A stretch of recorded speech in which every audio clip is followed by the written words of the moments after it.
Chapter 5 Lines Crossing. After that night, everything shifted. Damian started seeking her out. He would come home early, find her, and ask her opinion on things. Not just designs, everything. Business decisions, interior choices, even what food to order. He treated her with a respect he had never shown before. And Aria, she fell deeper every single day. She saw the man behind the reputation. She saw how hard he worked. She saw how much pressure he was under. She saw that his coldness was just armor he had built after his father died young, leaving him with a company to run and no one to guide him. He thinks he has to be perfect, she wrote in her journal one night. He thinks if he shows weakness, everything will fall apart. But he doesn't realize that his strength isn't in being cold, it's in how much he cares. But secrets are heavy, and hers was getting heavier every day. It happened at a major presentation for investors. Damian was speaking on stage, presenting the final designs for Skyline Towers. Aria sat in the front row, watching him proudly. "These designs represent everything I believe in," Damian said, looking directly at her as he spoke. "They were created by someone who understands strength and beauty. Someone who sees things exactly the way I do." The room applauded. Aria's heart pounded. He was talking about her work, but looking at her. Later, at the reception, Damian found her standing by the window, away from the crowd. He walked up behind her, close enough that she could feel his body heat. "You were brilliant up there," she said softly. Damian turned her around to face him. His hand rested on her waist, not for the cameras this time, but because he wanted to. "It wasn't just me," he said, his voice low and intense. "Everything I said up there, everything I changed, it was because of you.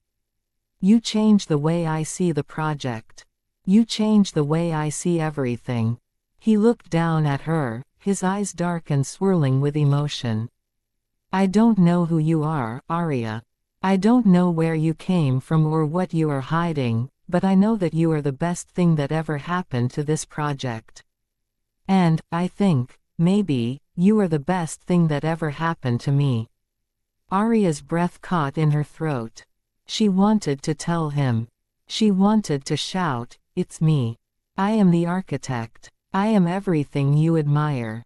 But fear stopped her. Fear that he would feel tricked. Fear that he would hate her for lying. Fear that he would leave her. She reached up, touching his face gently. "I am just me, Damian. Just Aria." Damian leaned closer, his forehead resting against hers. "Whoever you are, don't ever leave me." And then he kissed her. Not a polite peck for the cameras. Not a cold formality. A real, deep, desperate kiss that stole her breath and sealed her fate. In that moment, the contract didn't matter. The rules didn't matter. The secrets didn't matter. But as they pulled apart, Aria knew, the truth was going to come out eventually.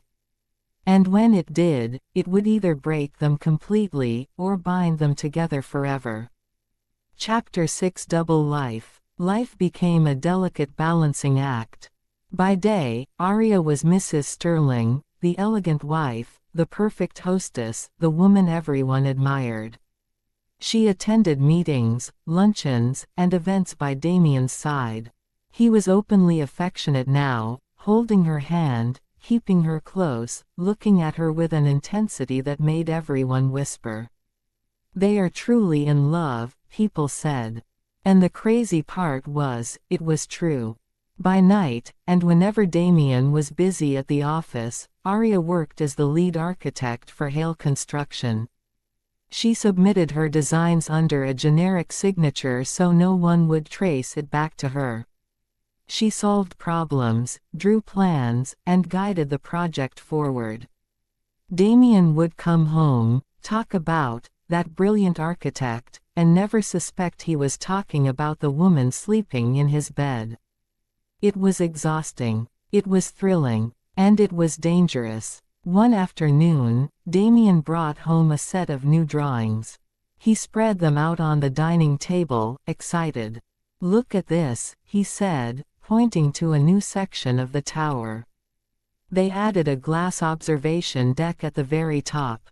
"It's exactly what I wanted. It's perfect." Aria looked at her own drawing lying there. She remembered sketching it at 2 a.m., tired but inspired. "It is beautiful," she said softly. "Whoever this person is," Damian said, looking at her seriously, "I owe them everything. They saved this project. They made it what it was supposed to be. I wish I could meet them. I wish I could thank them properly." He reached out and took her hand. "Just like I owe you everything. You saved me, Aria. You made me happy again." The guilt was eating her alive. She was living a lie. She was the person he was thanking, but she couldn't say it. Things got worse when her father called. He was worried. "Damian Sterling is pushing for more changes, Aria," he said over the phone. "He wants to meet the lead architect. He says he needs to discuss the final details face to face. I can't keep hiding you forever. He will get suspicious." "Just a little longer, Dad," Aria begged. "Just until I find the right time to tell him. Please." But she didn't know if there ever would be a right time. That evening, Damian noticed she was quiet and distant. He pulled her into his arms, holding her tightly.